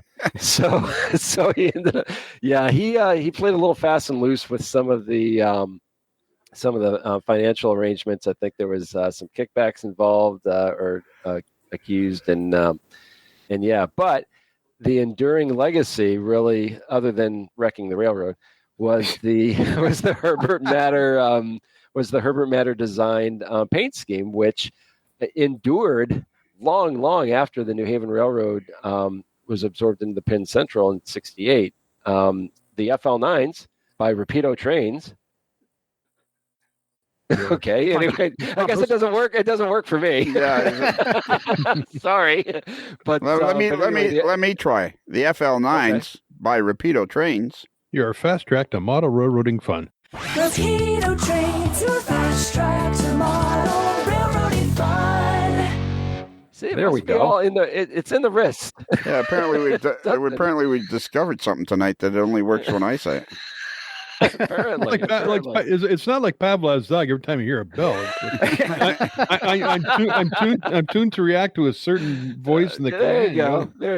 A certain voice and tone. But yeah, the FL9s, even as late as 1986, when they were rebuilt by Metro North, they were painted in the Herbert Matter paint scheme that they had first received back in 1959, and so that paint scheme really endured. So that's a lasting legacy of Pat McGinnis. That's part of the fascination of model railroading is a lot of people, not me in particular, although I researched the Thomas subdivision of the Western Maryland because that's what I based my railroad on. So that's part of the fascination, isn't it? Is the research of whatever you decide to model. I mean, mine was proto-freelance, but it was still based on a particular area, and I tried to capture that area, and so I did a lot of research about the Thomas subdivision on the Western Maryland, and that's part of the fascination of the hobby, isn't it? It's the research. Oh, yeah, absolutely. Yeah, it's a way of building a time machine. I mean, what Tony Custer often says. I mean, if you the more research you do and the more you're able to recreate a certain time and place, whether, with a freelance railroad or a prototype railroad, it's transporting, right? I mean, it takes it back to that time and place, and the research is a big part of that. Yeah, exactly. Fascinating. The whole thing is fascinating. I'm exhausted. I'm exhausted. I have a question for our New Haven modelers. Did they use any of the GE 44 tonners? Oh, yes, absolutely. Yes, they did. They had a fleet of 19 of them. Wow, there you go. And fun fact, they actually, and Bill can correct me, I think, were they actually MU'd on the Union Freight in Boston? Oh, Union Freight, yes. Yeah, so they were actually MU'd in pairs to switch the industries along the waterfront in Boston and to transfer cars between North and South Station areas in Boston, between the New Haven Railroad and the Boston and Maine. So, you may recall John Pryke, another New Haven modeler who passed back in 2013. He did a series of model railroader on modeling the Union Freight, and it ended up in a book, How to Model City Scenery. Yes, that Comeback put out. So yeah. So would it be great if some manufacturer would come out with a super cool model of the GE 44 tonner? It would. It's long overdue for an update. I mean, Bachman did it years ago, but it really needs to be updated. And I just wish somebody of a high caliber would really do it justice and give it really its due. Maybe in multiple phases. That would be really cool. Right. Multiple never phases, done before. Paint scheme. Right. Yeah. Right. Yeah. If only. Yeah, Rapido Trains is doing that. Your fast track to model railroading fun, especially GE 45 tonner. See, the problem is what I've created is if I say Rapido Trains, I got to really quickly say your fast track to model railroading fun. If it's N, if it's H-O, the fast track is Rapido. Well, it works really good for you, Lionel. Yeah, it works really good for me. Too good. Yeah, it works really good. Do you think Rapido Trains, your fast track to model railroading fun, will sell many of their 44 tonners? I know. They are going to sell a million of these. They're going to have to bring 2 shiploads of containers over. Right. And I don't even see that. Oh yeah, there's New Haven on the first. Oh yeah, run. there. Oh yeah. Oh yeah. Yeah. So how many of those? I think. How many are you going to buy, Bill? Probably just one, because that's all I'll need for the layout. You're going to have a three level layout in a 35 by 40-foot room with a peninsula. God knows how much long your main, and you're going to need one 44-tonner? I don't think so, buddy. You better fire up that CAD machine again and recalculate that. I think you punched in some of the wrong numbers. You're looking at a minimum of 4 and probably more like 7. Yeah, well, let's put it this way. There's plenty of other stuff that Rapido is making that I do need. Oh, there you go. That is true. Like FAs and the right paint scheme, Chris. You know what I mean? New Haven stuff. Oh yeah, absolutely. How many 44-tonners you got on order, Chris? I don't. Yeah. I'm still trying to figure out. Well, you'll appreciate. The answer is just one because I have to have it. Well, absolutely, at least one. But one of the things that I'm and New Haven modelers, stuff your ears for a minute or plug your ears because you're doing it again. I've got an affinity for Concord and Claremont, little affinity maybe for the Hoosac Tunnel in Wilmington. I mean, the 44-tonners, a 44-tonner pulling a few freight cars through a covered bridge in a New England scene on a branch line is just, especially in like the 1970s, early 1980s. I mean, and into fall. Oh my goodness! Yeah. Is there any other way? Yeah. Middle of October, that great fall foliage. Exactly, and so on a little shelf layout. I mean, I'm thinking about building a shelf layout just for this thing. There you go. But you got to figure out what phase. I mean, they would have made it really easy if they just done one phase, but they did multiple phases. So I'm thinking, which one do I need? Which 4 do I need?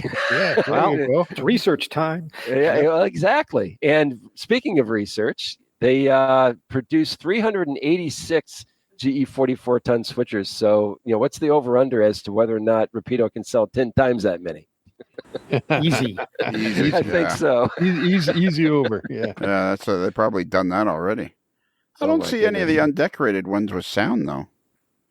I wonder, or maybe I'm just looking in there. I'm probably looking in the wrong spot. I think they have them there. Yeah, I'm just looking in the wrong spot. There's so many to look at. And it's also cool that they're producing almost. It reminded me of the data only freight cars. How you could get a decorated freight car, but with the data only. That's what I want. Actually producing them with that are painted but not lettered for anything. Well, that is, to me, that is. Isn't that cool? That is the new wave. That when somebody finally latches onto that, I think that's what I want. I've been talking to the powers that be at Rapido Trains. Your fast track to model railroading fun. Rapido Trains, your fast track to model railroading fun. This is starting to seem like an Abbott and Costello bit.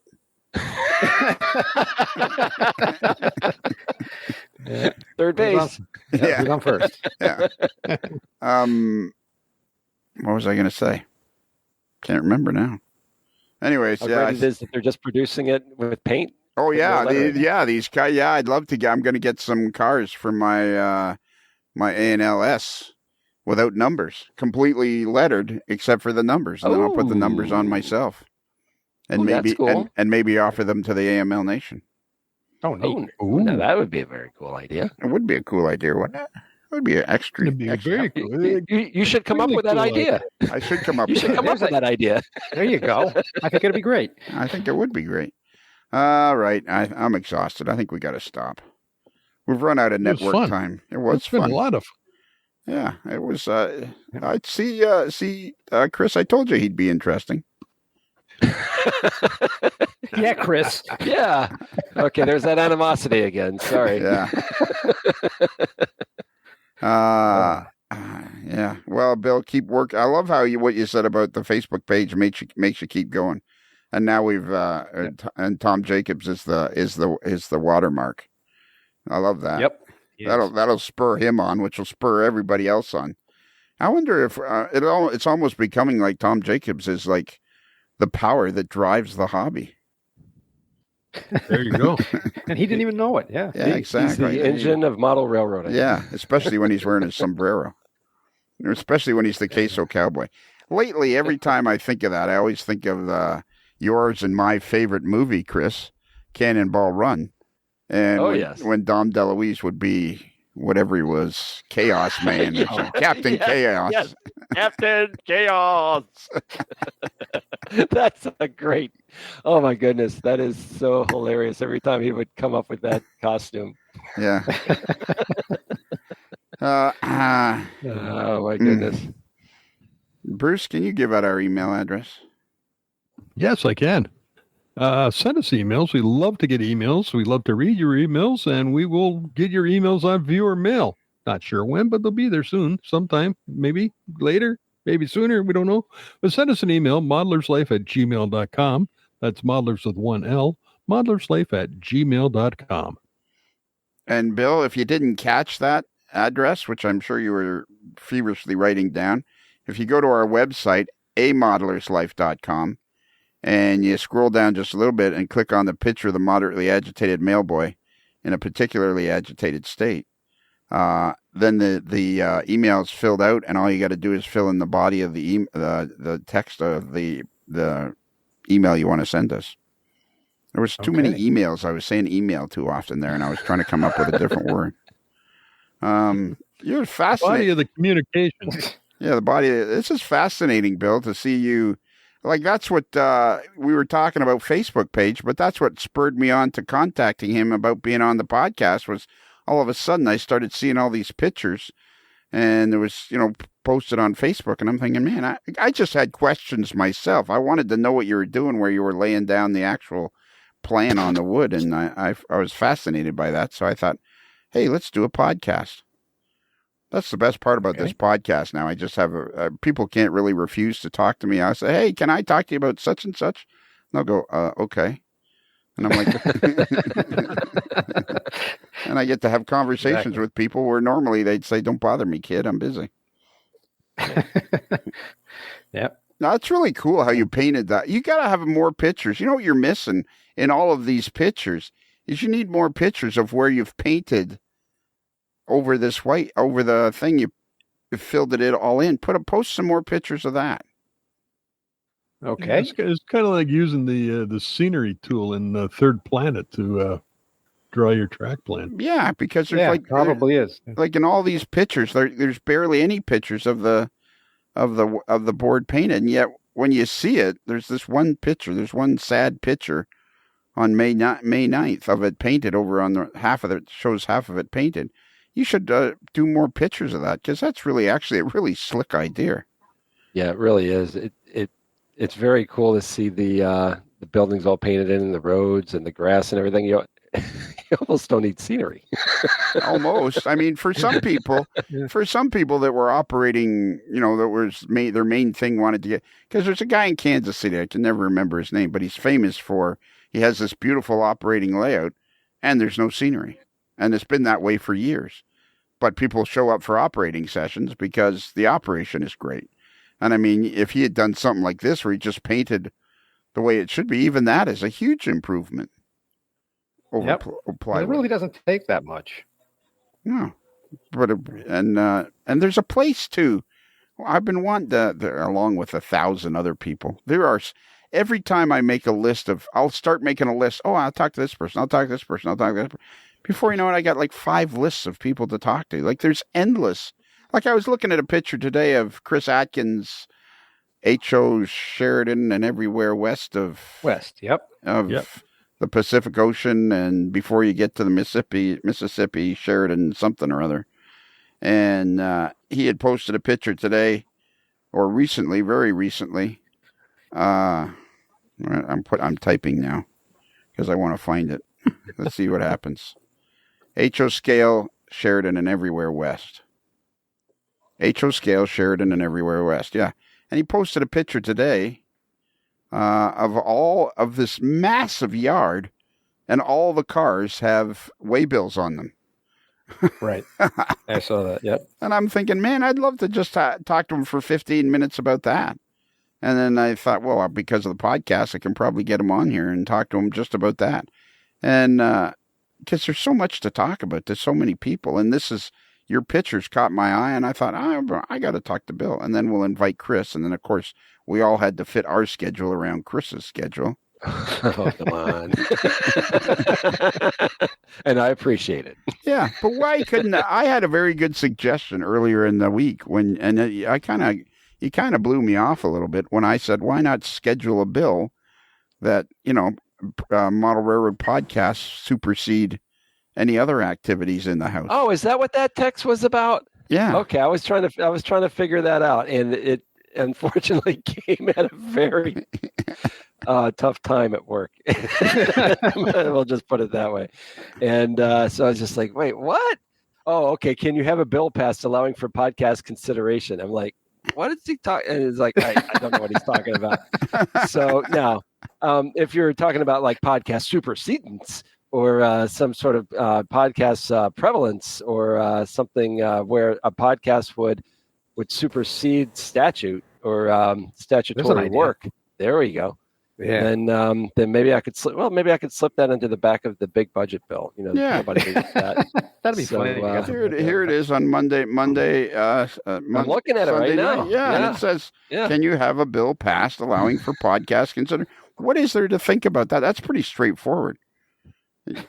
Can you have a bill? The drafting would be a heavy lift, especially in such a way that nobody would know what it is. Like, slip it in. It'd be kind of like every other bill, wouldn't it? To just bury it in one of those omnibus. Yeah, couldn't you bury it in some highway improvement bill or something?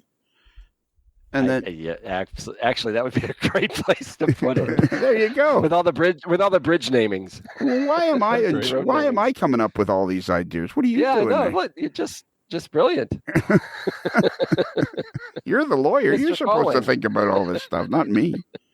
I guess got one trick here. It doesn't include podcasts. Wouldn't that be? Just imagine, say. You get the bill, you slide it in there. You don't jump on it right away. And then say, I don't know, 3-4 years from now, I say, hey, we're going to interview Bill again on Monday night. And, it's right in the middle of the session. And you can go up to somebody at 4:00 and say, I got to go. It's a podcast. And they're like looking at you and like, it's right here, buddy. We passed this 4 years ago. You must adjourn. Yeah, you must adjourn. Move along. Show's over, kids. That would be hilarious. I'll whenever I retire, right before I retire, maybe I could slip that in. But then it doesn't do me any good, right? No, you got it. I'm looking out for the next generation. Yeah, I feel like your legacy bill. There you go. Exactly. And the other thing you have to practice is whenever I send you a text that doesn't make any sense, don't try to figure it out. Just go with it. Well, I give you the little thinking emoji. Yeah. That's the best I could do. At Monday at 5:08 a.m. Oh my goodness. Well, yeah. It's a long day. So we did the email. Oh, Bill? You got to the email, yes. Bill? Yes. Have you ever wanted a T-shirt with a hot dog on it? I've been thinking about that.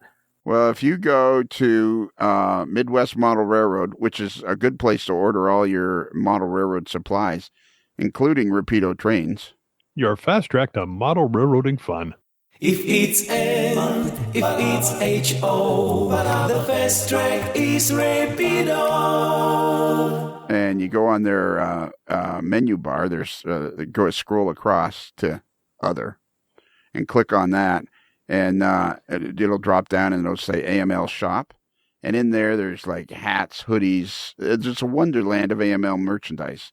Hats, hoodies, T-shirts, mugs. And in there you will find a T-shirt with a hot dog on it. All right. Yeah. So I'm assuming after this you'll go right over there and do that. Yep. In a flash. Or if not, right now. Yeah. We can throw some elevator music in while you go there and do that. I'm scratching your name off the list, Bill. I don't need to. We'll talk to you again. But now, from this point forward, it's just casual chats about progress on the railroad. There you go. Okay, sounds good. Is that it? I think we covered Lionel. it. Yeah. Hey, Lionel, this is on the free channel, right? Oh, yeah. If people like this, is there any way they could possibly get more? Yeah, if you're enjoying this particular podcast, which is on the free channel, and you want some more, you'd like twice as much podcasting a week. If you just click on the Patreon link, you go there, and it explains to you for just a few cents a day how you can have twice as much podcasting fun every week. And the Patreon channel is kind of like our old down home, kind of like sitting on the porch in Mayberry, sipping on a mint julep, and, like after dinner, Aunt Bee's made a great dinner, and you're sitting there with Opie and Barney and just enjoying life. It's much more homey on the old Patreon channel. You'll find all kinds of things there. Fireside chats. I think I'm gonna have more fireside chats with people. There'll always be Uncle Dave's fireside chats, but I'm thinking it could be fireside chat with, Chris Adams, or fireside chat with somebody else, because there's so many people have so much to tell us. So anyways, go over to Patreon and click on that and join. And because if you join on that, then on Wednesdays, there's a Zoom chat, and there's always lots of people over there wanting to talk about their trains. Absolutely. Yeah. I wonder if Josh and Bowman, a lot of them are on there working on them, if I recall. Josh Bowman. Some guys are even working on their layouts, if I recall. That's right. And I think I know somebody like that. Yeah. And when Josh Bowman's not looking for his sheep that are on the lamb, he's often in there. That's bad. Yeah. And it doesn't get any better. After 9 years, almost 9 years, I think we can pretty much assume this is as good as it's ever going to get. And it's only going to get worse as I get older. There's no way it's going to get better. I think we're probably pretty much at the pinnacle of how good the podcast will ever be. Enjoy the peak now. Yeah, enjoy it now. While you can. Yeah. Are you ready, Bill? Okay, I think I'm ready. Okay, so the key here is at the appropriate moment, we need you to say happy rails to you. Now, I think I can do this one. Okay, well, the key to it is there's no singing, there's no dancing, there's no interpretation. It's just simply happy rails to you, said with enthusiasm. Right. Got it. Okay. You need to write it down or anything, or do you feel like you're ready to go? I think I can. Yeah, I think I can swing this one. All right. Well, Bill, as we close the barn doors on another episode of A Modeler's Life, and the sun slowly sets over the back 40, I guess there's nothing else left to do except for you to say, happy rails to you.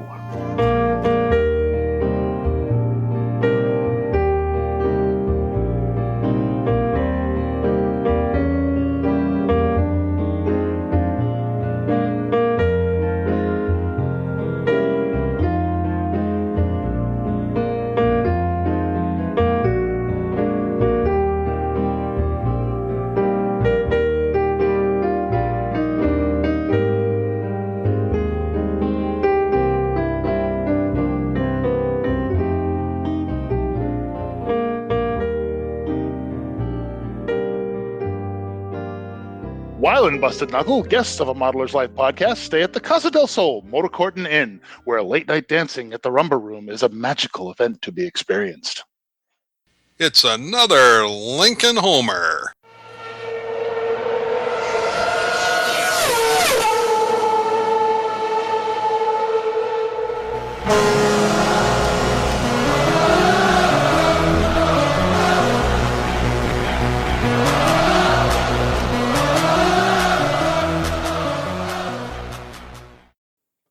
Well, I wanted you to do it with enthusiasm. That was enthusiasm. that was Bill's enthusiastic voice. Oh, was it? Can't you tell? Now we got angry Bill. Holy Broke your tractor, get her done, take it over to Josh Bowman.